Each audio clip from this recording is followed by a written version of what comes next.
नमस्कार दोस्तों, मैं राहुल एक बार फिर से आप सभी का हार्दिक अभिनंदन करता हूं। दोस्तों, आज मैं रावण के परिवार के बारे में बताऊंगा कि रावण के 6 भाई, 2 बहन और 3 पत्नियां और 7 पुत्र थे। दोस्तों, पर इससे पहले अगर आपने हमारा चैनल सब्सक्राइब नहीं किया है तो प्लीज कर लीजिए, क्योंकि हम आपके लिए ऐसी बातें लेकर आते रहेंगे। तो दोस्तों, आप कितना जानते हैं रावण और उसके परिवार के बारे में? दशमुख रावण एक ब्राह्मण था और भगवान शिव का सबसे बड़ा भक्त भी। बीड़ा वाद्य का आविष्कार रावण ने ही किया था और वो इसमें पारंगत भी था।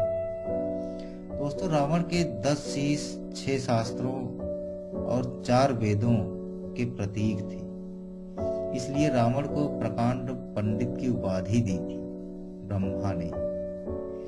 रावण ऋषि विश्रवा का पुत्र था, जिसकी पहले से एक पत्नी थी, अर्थात रावण की 2 माँ थी, एक सगी और एक सौतेली। आज आपको विस्तार से रावण और उसकी फैमिली के बारे में हम आपको बताएंगे। दोस्तों, रावण के 6 भाई थे, जिनके नाम कुछ इस प्रकार है। पहले थे कुबेर, विभीषण, कुंभकर्ण, अहिरावण, खरा और दूषण। रावण की 2 बहनें भी थीं। एक का नाम तो सब जानते हैं कि शूर्पणखा था, और दूसरी भी थी दोस्तों, कुंभिनी, जो कि मथुरा के राजा मधु राक्षस की पत्नी थी और राक्षस लवणासुर की मां थी।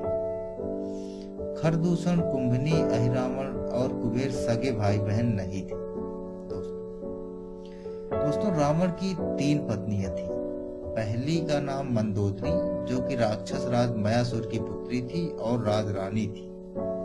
दूसरी का नाम था दम्यमालिनी और तीसरी का नाम कहीं भी उल्लेखित है, लेकिन इतना पता है कि रावण ने ही उसकी हत्या की थी और 3 पुत्रों को जन्म देने के बाद। रावण की पत्नी दम्यमालिनी के बारे में कहा जाता है कि जब रावण सीता का स्वयंवर नहीं जीत पाया था, तो उसमें रावण पर फिदा होकर अपना तन बदन उसे सौंपना चाहा, ताकि उसकी हवस शांत हो सके। लेकिन रावण भी दीवाना था, उसने उसका आमंत्रण ठुकरा दिया मित्र। हालांकि बाद में उसने दम्यमालिनी से विवाह किया था। रावण के 7 पुत्र थे। मंदोदरी से मेघनाद और अक्षय कुमार, दम्यमालिनी से अतिक्या और त्रिशिरार, और तीसरी पत्नी से 3 पुत्र थे, जिसका नाम प्रहस्ता, नरातका और देवतका। हालांकि ये तीसरी पत्नी से ही है, इस बात की कोई पुष्टि नहीं है, लेकिन इन तीनों के रावण का पुत्र होने का प्रमाण वाल्मीकि रामायण में उल्लेखित है।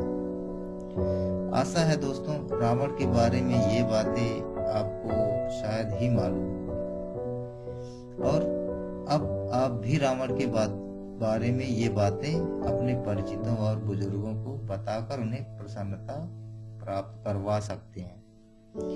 दोस्तों, अपने पौराणिक अतीत को जानने के लिए देखते रहे हमारा चैनल। इसी के साथ मैं राहुल आपसे विदा लेता हूं, पर इससे पहले अगर आपने हमारा चैनल सब्सक्राइब नहीं किया है तो प्लीज कर लीजिए, क्योंकि हम आपके लिए ऐसी सूचनाएं लेकर आते रहेंगे। वीडियो देखने के लिए बहुत बहुत धन्यवाद।